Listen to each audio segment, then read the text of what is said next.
લક્ષ્ય ન્યૂઝ, એક નજર, એક લક્ષ્ય. ગુરુવારે નર્મદા કેનાલમાં લાપતા થયેલા યુવાનનો મૃતદેહ શોધખોળ દરમિયાન શુક્રવારે રાતે મળી આવ્યો. ડભોઈના તેન તલાવ વડજ વચ્ચેથી પસાર થતી નર્મદા કેનાલમાં યુવક લાપતા થયાની ઘટના બની.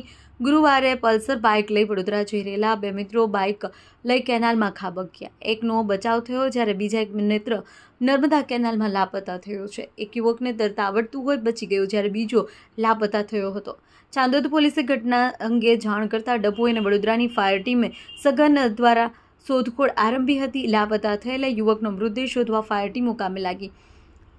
સઘન શોધખોળ દરમિયાન શુક્રવાર રાતે ફાયર ટીમને સફળતા મળી. શિનોર તાલુકાના આનંદી પુનિયાદ પાસેથી પસાર થતી નર્મદા કેનાલમાંથી યુવકનો મૃતદેહ મળી આવ્યો.